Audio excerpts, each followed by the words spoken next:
հոգևոր կարիքներով։ Պարոն կապիտան, ասում եք քաղաքական աջենդա չի, բայց Փաշինյանի համար ոչ միայն քաղաքական աջենդա է, այլև աշխարհաքաղաքական հիբրիդային անվտանգությունից է խոսում, Արմեն Աբազյանին են փաստացի աշխատանքից ազատում, թեև ասում է պատճառը ամենևին Սամվել Կարապետյանի գործը չէ, եւ այլն եւ այլն։ Այս դիրքորոշումների տարբերությունը կա, իշխանությունները բոլոր սատելիտներով անցել են այսպես ձեզ մրոտելու գործին։ Կարող են անցնել մրոտելու գործին մարդկանց, ուղղակի պետք է հիմք լինի դրա համար։ Ինչը պետք է մրոտեն, օրինակ ես ուզում եմ հասկանամ ինչից են խոսում, մի հատ կարակ ասեք ինչից են խոսում։ Դե ասում են, որ հիբրիդային անվտանգության հարցեր են։ Ինչ է նշանակում հիբրիդային անվտանգության հարցեր։ Ակնարկում են Ռուսաստանի միջամտությունը եւ հայ ժողովրդի տարբերաբար այդ թեմաներով անդրադարձեր են լինում։ Հայ ժողովրդի մեծամասնությունը ապրում է Հայաստանից դուրս։ Այսինքն Հայաստանում ապրում է 3 միլիոն մարդ, Հայաստանից դուրս ապրում է 4 միլիոն հայ։ Հայաստանից դուրս ապրող հայերը եւս հայեր են ու երբեմն շատ ավելի մոտիվացված ու իրենք էլ ունեն կարծիք իրենց հայրենիքի մասին։ Ասում է այո չեն կարող գալ դրսից ինչ-որ մարդիկ ու ինչ-որ սպառնալիքներ հնչեցնել Հայաստանի Հանրապետության հարցում։ Իհարկե սպառնալիքներ պետքա չհնչեցնեն։ Պարոն Կարապետյան, արդեն տուգանել են հեծին 10 միլիոնով տաշիրից ցանցն են փակել, սրա մասով ինչ կասեք, կաս որոշ կետ է տաշիր։ Ոչ մի բան, նորմալ է։ Ինչ փոխվեց այս իշխանության մոտ, որովհետև դուք նաև այս իշխանության օրոք եք բարեգործական ծրագրեր իրականացրել Հայաստանում։ Ինչը փոխվեց։ Իշխանության օրոք չենք իրականացրել, այլ իրականացրել ենք մեր երկրում։ Այսինքն չկա իշխանության համար չենք արել, դա արել ենք մեր երկրի համար օգտակար լինելով մեր հայրենակիցներին ու դրա դիմաց չպահանջելով ոչ մի բան։ Այսինքն լսում եք։ Պարոն Կարապետյան, մի հարց, տեսեք, Կարապետյանները, մասնավորապես Սամվել Կարապետյանը, իշխանության հավակնելու, այսպես իշխանությանը հավակնություն ունի, օրինակ դիտարկվում է այնպիսի իրավիճակ, որ հաջորդ ընտրություններին կարող է առաջադրվել ու երևի ճիշտ հասցեատեր չեք գտել, ես կարող եմ տնտեսական գործունեությունը, որ մենք տանում ենք դրա մասին պատմել, բայց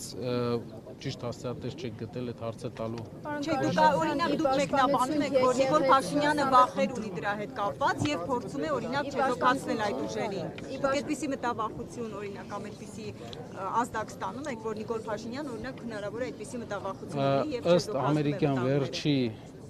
հարցումների, ինչքան ես գիտեմ, հայ առաքելական Սուրբ եկեղեցին հայերի մեջ համարվում է ամենաբարձր ռեպուտացիա ունեցող ինստիտուտը մեր երկրի։ Իսկ դա նշանակում է, որ մեր բնակչության մեծամասնությունը աջակցում է իր եկեղեցուն եւ տեսնում է իր հոգու կարիքների հոգալու տեղը իր եկեղեցում։ Այո, կլինեն մարդիկ, ովքեր ինչ-որ խնդիրներ են տեսնում, կլինեն սպասավորներ, ովքեր խնդրահարույց են, բայց նույնը կա բժիշկների մեջ, ոստիկանության մեջ, անգամ մեր կառավարության մեջ կարող է հազվադեպ, բայց կարող է լինեն մարդիկ, ովքեր արժանի չեն իրանց դիրքին։ Դուք կարծում եք միայն եկեղեցուն պաշտպանելու համար, եթե տեսնում եք այդպիսի վտանգ, օրինակ չեմ կարող ասել, ինչքան ես հասկանում եմ, շատ տարօրինակ է, որ այսպիսի մեծ եկեղեցական տրադիցիա ունեցող երկրի ղեկավար կարող է այսպիսի բացասական վերաբերմունք ունենալ իր երկրի հիմնական ինստիտուտներից մեկին։ Շնորհակալություն։ Ռուսաստանից արձագանքներ կան, օրինակ Զախարովան, կներեք, շնորհակալ եմ, մյուսը հետո կշարունակենք, ինձ թվում է այսքանով։ Պարոն Կարապետյան,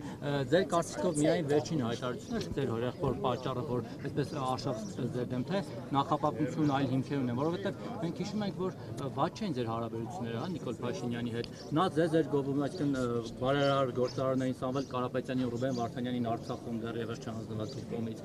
Հետո 21 թվականին Սամվել Կարապետյանը ջերմընդունելության արժանացավ Նիկոլ Փաշինյանի մոտ եւ այս ընթացքում ձեր կողմից, ձեր ընտանիքի կողմից այդպես ընդդիմացող ինչ որ բաների չենք տեսել, հա։ Մենք